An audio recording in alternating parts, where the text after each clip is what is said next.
Welcome to another episode of the TechnoWizards podcast. We're the TechnoWizards team 16458, and my name is Vincent. Today, we are joined by Kate Lybarger. Kate is an engineering manager in the robotics division of HDT Global, working on robotic arms for bomb disposal robots. She studied mechanical engineering at the University of Virginia and earned her MS in robotics from Carnegie Mellon University. She started robotics in high school and participated in the FRC team 339 Kilroy and is currently living in Virginia with her husband, toddler, and dog. So the first question for you is, what made you first interested in robotics? Was it like more of like a sudden realization, like a significant moment that like sparked, or did your interest gradually develop over time? Sure. So I had always enjoyed making things and building things, but I never really considered robotics until I joined the first robotics team, and then realized that it was something that I was really interested in. And how did you learn about the first program and eventually join the team? So my high school AP program had a team.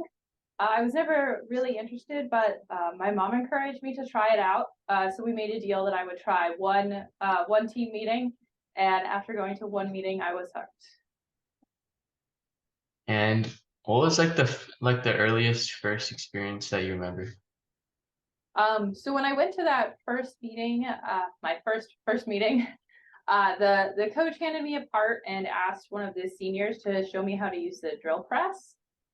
So being able to jump right in and participate like that was really interesting to me, and I was keen to learn more. So you're like a more hands-on person, like to learn that Yes. way. And were there any experiences that like solidified your passion for robotics? You know, I know some people on our team, like it was like a specific moment, like the World Championship. Was there like that like moment for you, or like accumulation of experiences?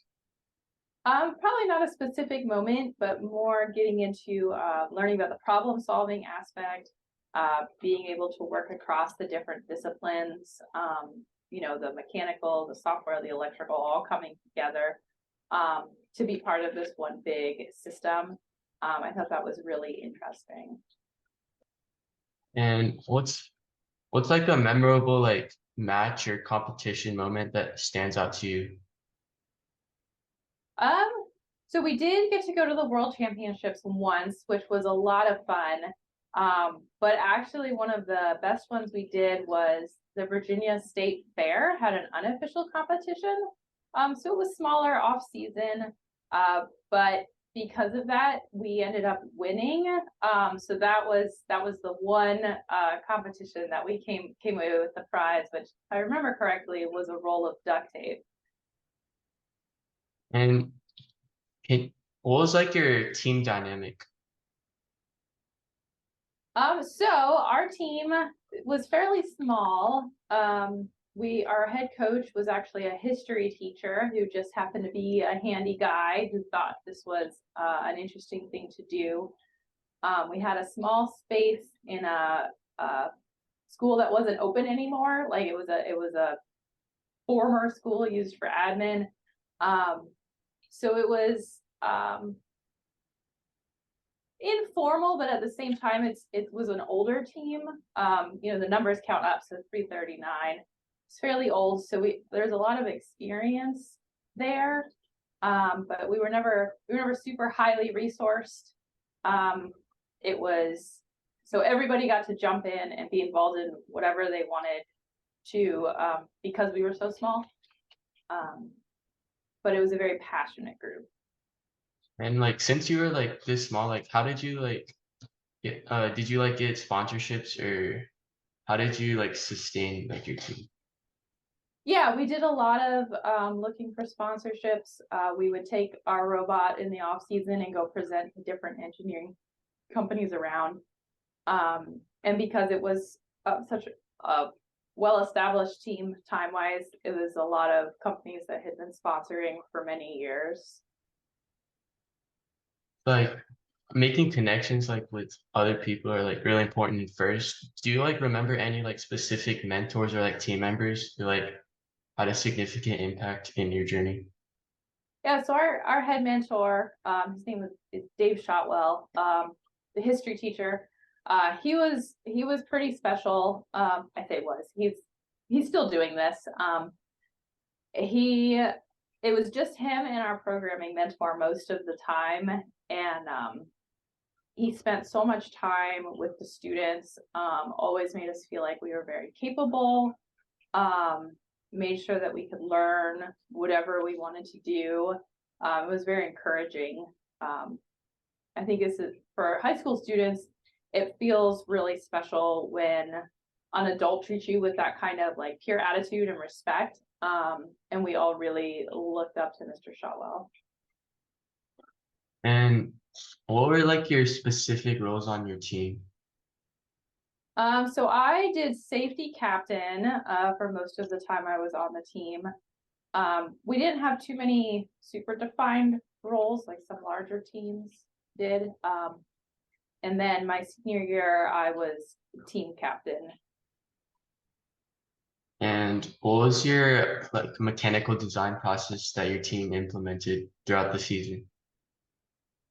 So you have to remember, I did this in 2006 to 2008-ish. So we didn't really have access to things like CAD, Inventor. We may have had one slow computer running Inventor. So we were designing on paper with a lot of prototyping iterations. So we would have cardboard and tape and be trying out our different mechanisms and iterating until they seemed like they would work. We also used our former systems. We would have a couple old ones sitting in the back to try things out like drive trains and get inspiration from that. And were there any like specific like mechanical components on your robot that you're like the most proud of or you found most interesting? Yeah, so for the 2007 game, the game piece was a 40-inch ball. So my team had this claw we made out of crutches actually that like bent over. It was huge because you had to get this ball up and over like monkey bars. So it looked cool and it worked really well. So that was definitely the robot that sticks out in my mind. And what were some of like what was like a major challenge your team had to overcome and how'd you do it? Like whether that being like the competition or like a practice. One year when we went to our first competition, we realized that our mechanism for the game pieces just was not going to work. So after the competition started, we completely rebuilt our robot in the pits between matches. So I think we had a mentor running to Home Depot to get parts. Just tore it down, built it back up, took it back through inspection. I think we did end up missing one match. So that was pretty stressful. We ultimately did come out with a better design that we could take to the next competition. Yeah, definitely a learning experience on that one. Yeah. And so outreach is a major part of FTC, and our team is on FTC. Is that like the same case with FRC, like spreading first throughout the community? Yeah, it definitely is. The team that I was on, we ran the local FLL competitions. That was our biggest outreach effort. So that was always a lot of fun. There was one or two in almost every elementary school around. So we got to get that running. Do you like remember any like specific like events that you guys do? I mean, the different FLL competitions kind of run together, but it was always a fun day. And going on to your job in college, so what were like some ways your involvement first influenced your career aspirations or academic? So I had not really considered engineering as a career path until joining FIRST. It just wasn't something I was thinking about. So through FIRST, I got to not only learn about it as a career option, but also do it through going to our different sponsorship outreaches. We got to learn about local engineering companies, which was further exposure. That's actually how I got my first internship, was through reaching out to one of the companies that sponsored the team, and that's actually where I'm still working today. So it's definitely my exposure to engineering. And has being involved with an FRC team like make college initially easier? Because I know like some people we've talked to, they say like the classes they take are really similar to like what they learn in first. Was that like the same case with you? Yeah, I'm not sure easier is the word I would use, but it showed me why we were doing it. When you're getting into things like, so I did mechanical engineering, so statics and dynamics and a lot of the physics type of things, I could see where this theory applies to some of this hands-on work I had already done.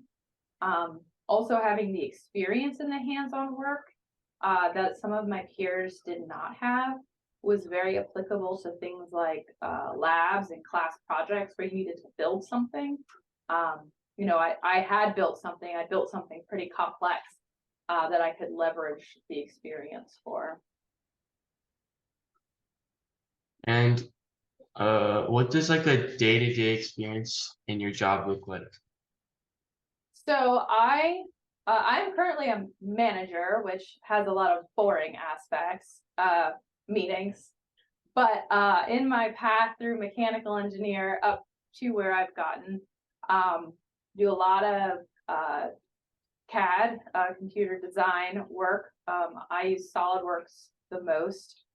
I do drawings on the computer, but part drawings, tolerance analysis, stress analysis type of things. I also still do a lot of hands-on assembly work for prototypes, a lot of debugging and repair of damaged systems, and then a lot of team interfacing. I review the electrical work, I work with the software engineers, kind of working on requirements of the projects and keeping track of whether we're meeting them and how we're going to meet them. So you said that like in high school that you didn't have CAD. When did it like start becoming like more readily available, and like how did you learn that? Did you like start learning that in like college or? So let's see, my senior year of high school, I did get to take an AutoCAD class, and I don't know how familiar you are with that. That's two-dimensional CAD. So I started there, and then when I started my internship after my sophomore year of college, they got me going on SolidWorks. And then at some point in college, we did Inventor, but it was my internship that really taught me how to use it. So you've mentioned that you work with like robotic arms for bomb disposal robots. What exactly like is that? So you've probably seen in movies or the news, a SWAT team or a bomb squad will have a robot that they would send in to kind of inspect a suspicious package or something. So my company makes the manipulator arms for those little robots. So we don't necessarily do the chassis or the cameras or that type of thing, but we work on arms, and small arms, little 4-pound arms that can lift, a little backpack, up to 50-pound arms that can lift like 200-pound ordnance pieces. So we specifically try to make our systems really dexterous, lots of degrees of freedom, highly modular, so you can reconfigure them, and a good strength to weight ratio, so you get a lot of usefulness out of a small form factor. And have there ever been like any problems that you encountered when working on that, and how did you solve it?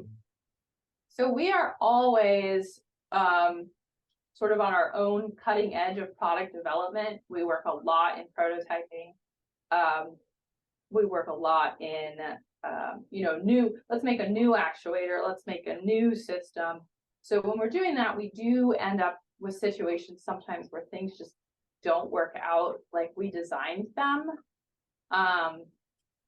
Particularly comes to mind, we have had some underwater systems for ocean bomb disposal that we really struggled with the leaking and keeping things sealed.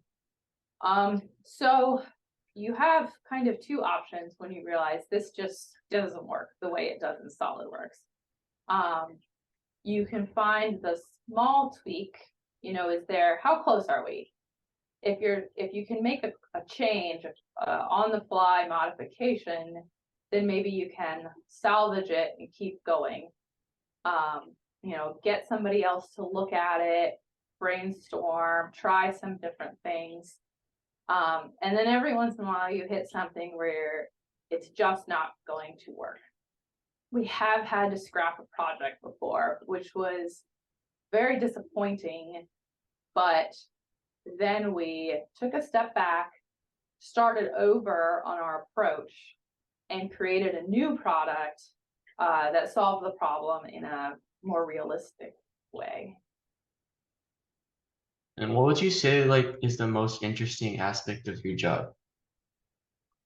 I really like the interdisciplinary aspect of working with robotics. We do have mechanical engineers, electrical engineers, and software engineers, but none of them can work in a vacuum. I've done circuit board design as a mechanical engineer.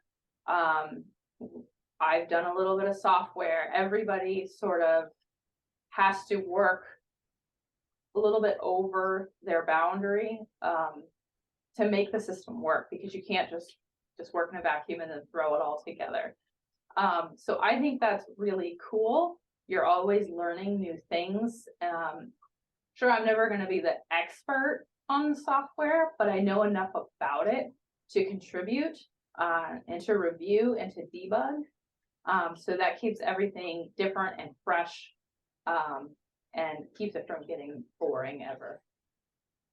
And the final question is, how has FRC shaped you as a person? So the biggest thing was just exposure to engineering and robotics as a career path.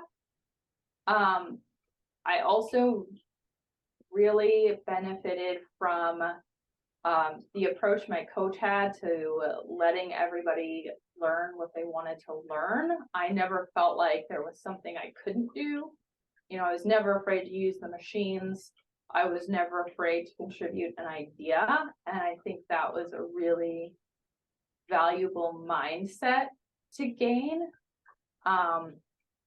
It also helps me network with my current employer. So that was a great opportunity that I was able to have through FRC. Yeah, so thank you so much for coming on, and good luck in your professional career. Thank you, and definitely don't hesitate to reach out if you ever have any further questions. Thank you for tuning in to this episode of the TechnoWizards podcast. Hearing from Kate, it's clear that the journey through the world of robotics doesn't end when you leave the competition field.